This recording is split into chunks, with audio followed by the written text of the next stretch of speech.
Yeshua Masaya mga kamestro at si Maestro Rosie naman po yan dito upang magtampok ng content na ating kapupulutan ng aral at kapupulutan ng impormasyon tungkol sa lihim na karunungan. Ang ating pong iano ngayon mga kamestro ay ang tawas kay Miss Nora Honor. So ako po yung nakikiramay kay Madam Nora Honor.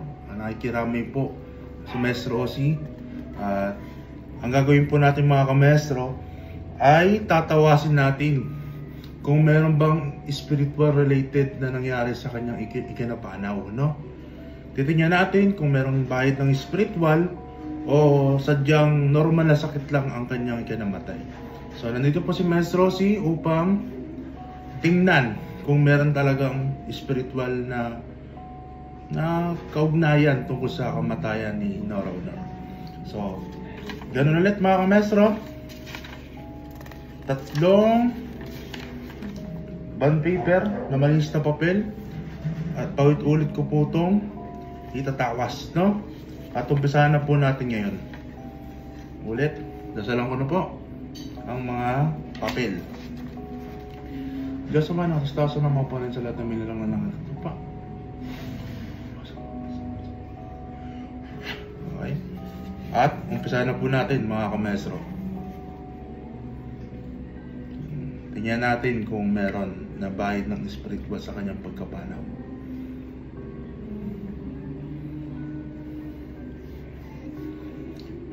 Kinikilabutan tayo, ibig sabihin mataas ang tsansa na merong spiritual related sa kanyang pagkapanaw.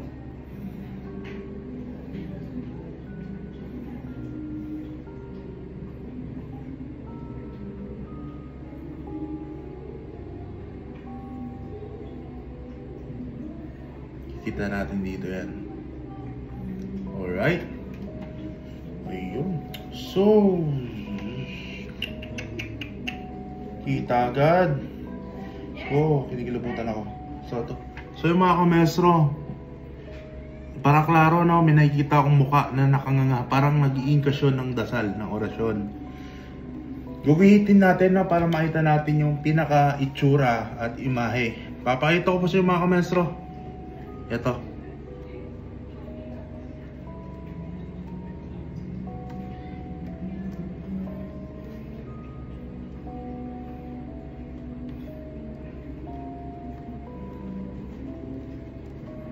Ito yung tsura niya.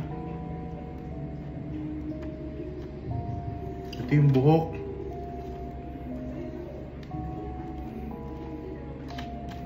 So kaluluwa, meron ba?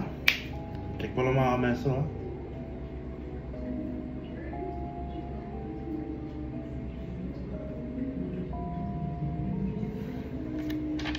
So ito, may nakita tayong espiritu, tao.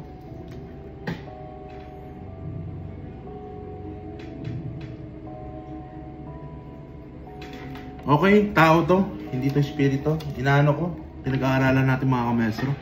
So yan po, no, papakita ko sa inyo. Yan, no, tao siya na buksan niya natin yung ilaw natin. Wait lang po.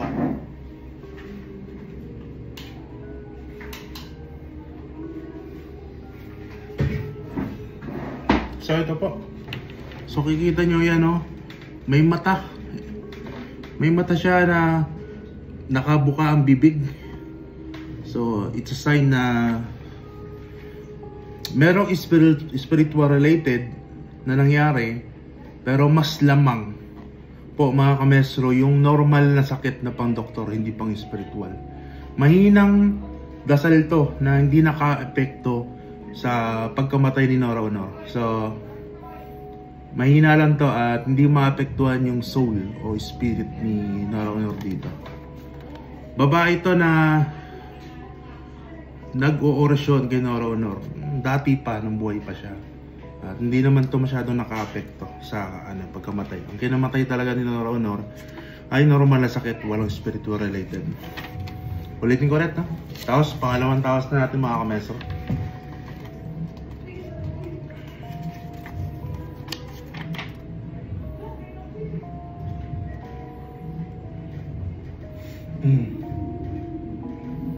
Pakasin ko ulit. Pasensya na po sa background mga kamestro kasi may ingay. Pasensya na po.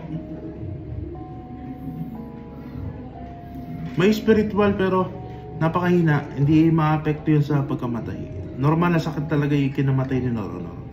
Content natin, no? Baka kasi may naghahaka ako, nag-uusap na nakamatay siya dahil sa spiritual. Diba? Hindi siya namatay sa spiritual. Namatay o pumanaw siya sa normal na sakit. Sakit pang tao, hindi sakit pang spiritual.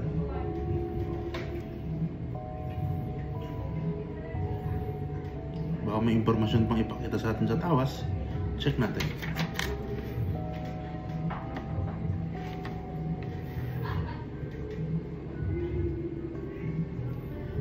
Okay, ang kinamatay ni Noronor, ito nakita dito.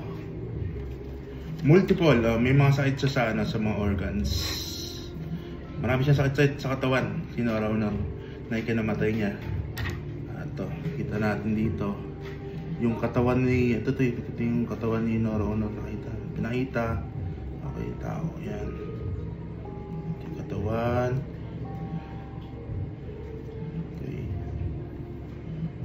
May mga itim, sobrang itim dito.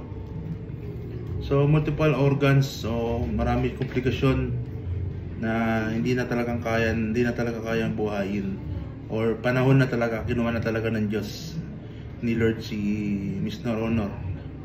Nakita ko rin dito, napakabait niya, dami niyang mga taong natulungan, kita ko. So ano talaga, kinuha na talaga siya at kinamatay niya ay wala sa spiritual. Ang normal na kamatayan talaga nangyari sa kanya. Komplikasyon sa organs, sa puso, marami. Okay, maraming komplikasyon. At walang spiritual na nangyari. So yan, yung katawan niya. At yung mga damage, yung may mga guid-guid. Normal na sakit. Last na tawas. Okay, itong last na tawas natin. Walang spiritual, hindi siya kinulam, hindi siya binarang, hindi siya sinumpa, wala. Saka siya, madasalin siya. Mahina kapag hindi siya matamaan. Ano pa natin, no?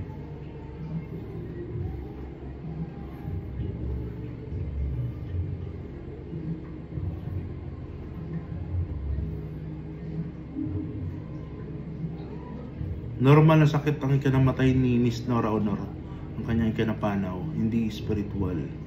Check natin, baka may impormasyon pang i-check dito sa ipakita sa taos natin.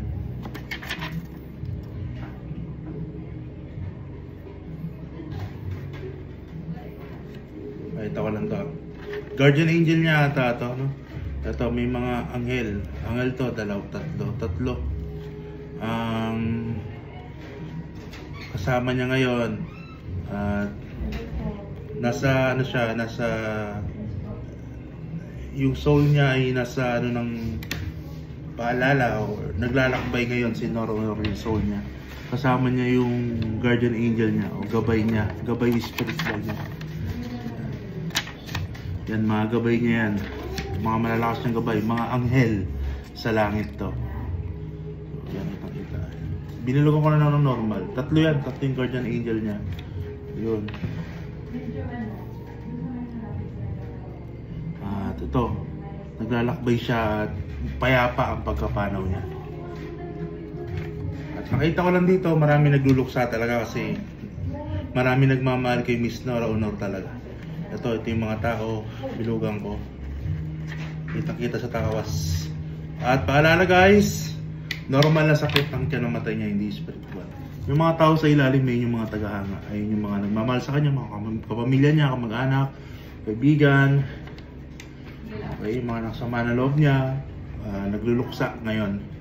O kahit din naman ako kaninang umaga, pagkagising ko, nakita ko rin yung news feed ko, pumanaw na sa Noronor. Kaya naisipan ko na gumawa ng content, hindi upang bigyan kayo ng pahit na balita. So makakatulong din to na makatulong na yung hakaka natin na baka nakulam, hindi po.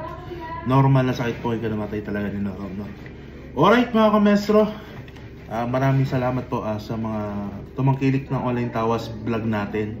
Kung gusto nyo na mag-request kung sino pa ang gusto nyong i-vlog natin sa online tawas, gagawin natin ng content, ay feel free po na mag-comment kayo sa comment section dito sa YouTube natin, no? So kung gusto magpatawas, kontakin nyo lang po ako sa Facebook page ko. Okay, Facebook page ko guys, doon kayo magpatawas, hindi po ako nagtatawas sa YouTube, no?